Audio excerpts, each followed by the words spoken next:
Craft is bringing that heat in 2023. Today we're talking about a brand new shoe to the Craft lineup. We're talking about the Endurance Trail. They have a similar version of the shoe for the roads, but they said, you know what?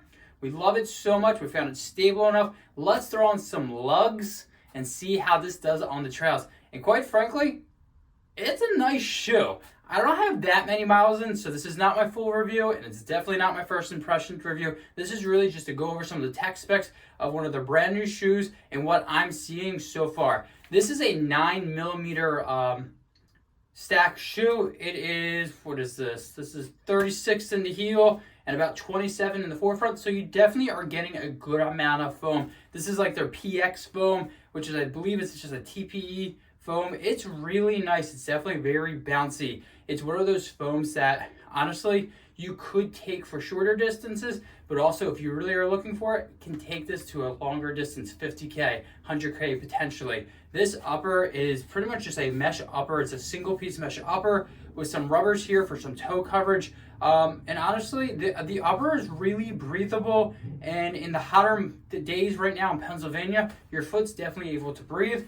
The toe bumper right here, it definitely provides a little bit more, so you're not just blowing out your tires. And then this tongue, it is a gusseted tongue, and it's just really, it's kind of paper thin, to be quite frank. One thing I'm noticing about Craft in 2023 versus other years, they are aiming more towards the American population, I'll say, comfier foams. In the past, I kind of felt like Craft's foams were a little too harsh for my legs.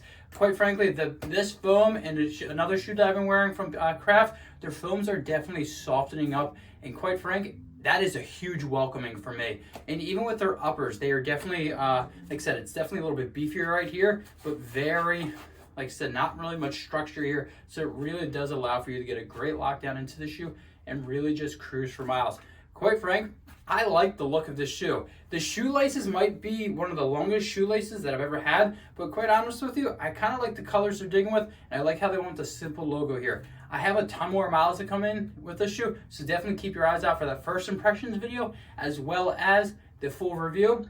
But until next time, see you out on the run.